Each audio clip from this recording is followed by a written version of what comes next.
অষ্টম শ্ৰেণীৰ ছাত্ৰ ছাত্ৰীসকল, আজি তোমালোকক হোমী জাহাংগীৰ ভাবা পাঠ নম্বৰ 13 ইয়াৰ প্ৰশ্নোত্তৰখিনি দিম। যদি প্ৰথমবাৰৰ বাবে এই চেনেলটোলৈ আহিছে তেন্তে BP আছামিজ ক্লাছেছ এই চেনেলটো ছাবস্ক্ৰাইব কৰিবা, লাইক কৰিবা, শ্বেয়াৰ কৰিবা আৰু কমেণ্ট কৰিবলৈ নাপাহৰিবা। তেন্তে প্ৰশ্নোত্তৰলৈ যাওঁ। প্ৰথম প্ৰশ্ন দিছে, চমু উত্তৰ দিয়া। ক, টোপনি পাতল ল'ৰাজনৰ নাম কি? উত্তৰ, টোপনি পাতল ল'ৰাজনৰ নাম হোমী জাহাংগীৰ ভাবা। ঠিক আছে। খ, ল'ৰাজনৰ টোপনি পাতল হোৱাৰ কাৰণ কি? ল'ৰাজনৰ টোপনি পাতল হোৱাৰ কাৰণ আছিল ল'ৰাজন ইমানেই তীক্ষ্ণ বুদ্ধিৰ যে তেওঁৰ চিন্তা শক্তি প্ৰবাহ মস্তিষ্কত নিৰৱচ্ছিন্নভাৱে বৈ থাকে। তাৰমানে তেওঁ অনবৰতে যিকোনো কথা চিন্তা কৰি থাকে। তাৰমানে গ, চিকিৎসকে দেখুৱাই অনাৰ পাছত মাক দেউতাকে ল'ৰাজনৰ বাবে কেনে ব্যৱস্থা ল'লে? উত্তৰ, চিকিৎসকক দেখুৱাই অনাৰ পাছত মাক দেউতাকে ল'ৰাজনৰ মনোযোগ বিজ্ঞানৰ প্ৰতি আকৰ্ষিত কৰিবলৈ সিদ্ধান্ত ল'লে। সেই অনুসৰি তেখেতসকলে বিজ্ঞানৰ কিতাপ পত্ৰৰে এটা গ্ৰন্থাগাৰৰ ব্যৱস্থা কৰি ল'ৰাজনক পঢ়া শুনাৰ সকলো সা সুবিধা প্ৰদান কৰিলে। এতিয়া ঘ নম্বৰ প্ৰশ্ন। ঘ, হোমী জাহাংগীৰ ভাবাৰ কি কি বিষয়ত ৰুচি আছিল? ৰুচি মানে ইণ্টাৰেষ্ট, মানে কি কি বিষয়ত তেওঁৰ চখ আছিলে, মানে কি বিষয় কৰি ভাল পায়? উত্তৰ, হোমী জাহাংগীৰ ভাবাৰ ভৌতিক শাস্ত্ৰ আৰু গণিত শাস্ত্ৰৰ উপৰিও সংগীত আৰু চিত্ৰাংকনৰ প্ৰতিও ৰুচি আছিল। ঙ, তেখেত লণ্ডনলৈ কিয় গৈছিল?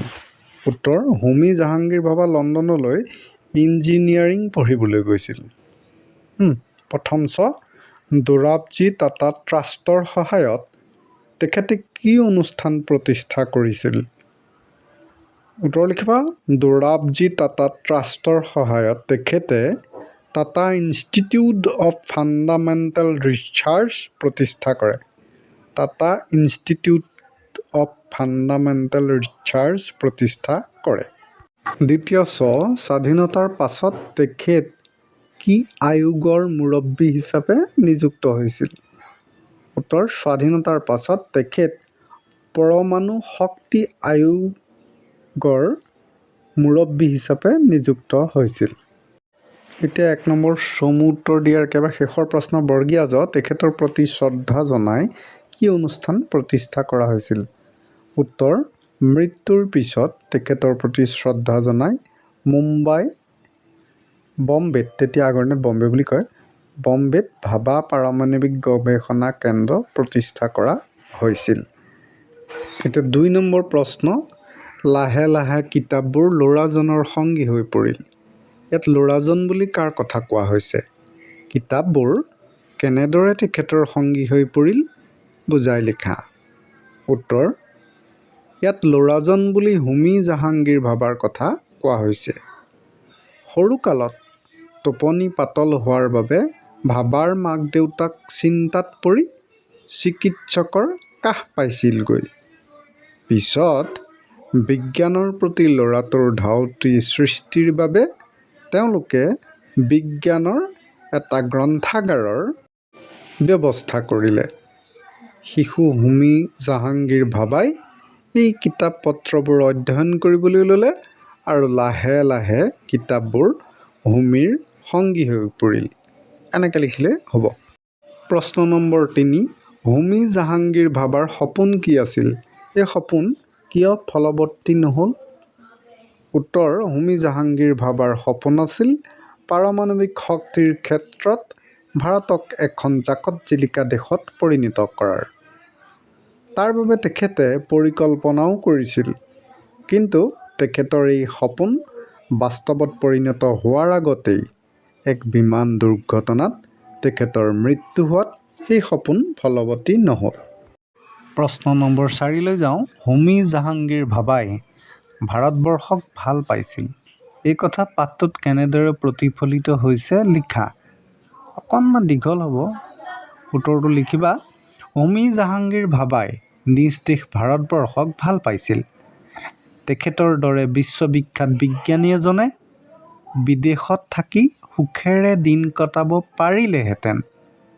কিন্তু দেশৰ প্ৰতি থকা ভালপোৱা তথা কৰ্তব্য আৰু দায়বদ্ধতাৰ বাবেই তেখেতে 1940 চনত ভাৰতবৰ্ষলৈ ঘূৰি আহে, মানে বিদেশৰ পৰা ঘূৰি আহিছিল।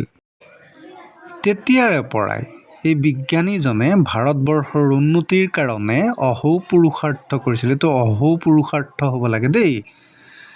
তেখেতে দোৰাবজী টাটা ট্ৰাষ্টৰ সহায়ত ভাৰতত Tata institute of fundamental research প্ৰতিষ্ঠা কৰিছিল। আনকি তেখেতে পাৰমাণৱিক শক্তিৰ ক্ষেত্ৰত ভাৰতক এখন জাকত জিলিকা দেশত পৰিণত কৰাৰ ৰঙীন সপোনো দেখিছিল। তাৰ বাবে তেখেতে পৰিকল্পনাও কৰিছিল। কিন্তু এটা বিমান দুৰ্ঘটনাত হঠাতে তেখেতৰ মৃত্যু হোৱাত সেই সপোন বাস্তৱত পৰিণত নহ'ল।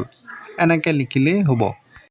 ছাত্ৰ ছাত্ৰীসকল, এতিয়া তোমালোকৰ প্ৰশ্ন নম্বৰ 6ত কিছুমান শব্দ দিছে। সেই শব্দবোৰৰ পৰা বিভক্তি বাছি উলিয়াব লাগে আৰু কি কাৰকত ব্যৱহাৰ হৈছে সেয়া লিখিব লাগে। মই উত্তৰটো দি দিছোঁ, তোমালোকে লিখি ল'বা দেই। তেখেতে এইটো প্ৰথমৰ বিভক্তি কৰ্তা কাৰক। তাৰপিছত শিশুজনক, তালিবা হয় উশু হ'লে শিশুজনক। দ্বিতীয় বিভক্তি কৰ্মকাৰক। তাৰপিছত কিতাপ পত্ৰৰে তৃতীয় বিভক্তি কৰণ কাৰক। এনেকৈ দি দিছোঁ, তোমালোকে চাই লৈ পেলাই লিখি ল'বা। ঠিক আছে। 7 নম্বৰলৈ যাওঁ। 7 নম্বৰ প্ৰশ্ন, তলৰ বাক্যবোৰৰ আস্তানা পদবিলাকৰ বিভক্তি নিৰ্ণয় কৰা আৰু কাৰকৰ নাম লিখা। ইয়াত বোল্ড কৰি দিয়া হৈছে শব্দবিলাক। তাৰপিছত তোমালোকে বিভক্তি আৰু কাৰকৰ লিখিলেই হ'ব। ঠিক আছে।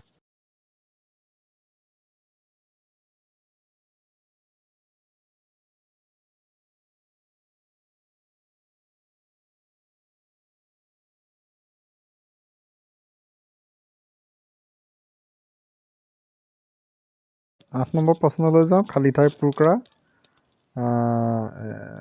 মানে বিপৰীত অৰ্থ বুজোৱা শব্দ লিখি পেলাই দেই। উদাহৰণ দিছে যেনেকৈ পাতল টোপনি, গভীৰ টোপনি, তেনেকৈ। উত্তৰটো দিছোঁ ক, সফল মাতৃ, বিফল মাতৃ। তীক্ষ্ণ বুদ্ধি, মন্দ বুদ্ধি। কোনো সংগতি, কোনো বিসংগতি। বিসংগতি সংগতি তাৰমানে। পাঠ অন্তৰ্ভুক্ত, পাঠ বহিৰ্ভূত। তেখেতৰ মৃত্যু হৈছিল, তেখেতৰ জন্ম হৈছিল। প্ৰথম বৃদ্ধি পাইছিল, হ্ৰাস পাইছিল। এনেকৈ দেই। 9 নম্বৰ প্ৰশ্ন বাক্য ৰচনা কৰিবলৈ দিছে। উত্তৰখিনি দিছোঁ। অৱদান, বিজ্ঞানৰ অৱদানে মানৱ জীৱন সহজ কৰি তুলিছে। ধাউতি, তাৰ সংগীতৰ প্ৰতি ধাউতি বেছি। জাকত জিলিকা, চুবুৰীটোৰ ভিতৰত সিহঁতৰ ঘৰখন জাকত জিলিকা। আশ্বাস, মন্ত্ৰীয়ে তেখেতক সহায় কৰিব বুলি আশ্বাস দিছিল। গৱেষণা, গৱেষণা কৰাৰ বাবে তেওঁ আমেৰিকালৈ গৈছে। পিছতে সিদ্ধান্ত, মই কালিলৈ গুৱাহাটীলৈ যাম বুলি সিদ্ধান্ত লৈছোঁ। তোমালোকে বাক্য ৰচনাৰ বাবে বেলেগ বেলেগ বাক্য ব্যৱহাৰ কৰিব পাৰা। নিজে ধুনীয়াকৈ ৰচনা কৰিব পাৰিবা দেই। ছাত্ৰ ছাত্ৰীসকল, 10 নম্বৰ প্ৰশ্ন তোমালোকে নিজে কৰিবা। 11 নম্বৰ প্ৰশ্ন, তলৰ শব্দবোৰৰ প্ৰতি শব্দ লিখা। মানে একেই অৰ্থ, শব্দটো বেলেগ। যেনেকৈ সংগী মানে লগৰী, তীক্ষ্ণ প্ৰখৰ, প্ৰধান মুখ্য, যেনেকৈ প্ৰধান কাৰ্যালয়, মুখ্য কাৰ্যালয় একেই তাৰমানে। গ্ৰন্থ কিতাপ, কিৰণ মানে ৰশ্মি, চিকিৎসক ডাক্তৰ। এয়াই হ'ল প্ৰতিশব্দ। গতিকে ছাত্ৰ ছাত্ৰীসকল, বিপি আছামিজ ক্লাছেছ চেনেলটো চোৱাৰ বাবে ধন্যবাদ। Bye bye, see U.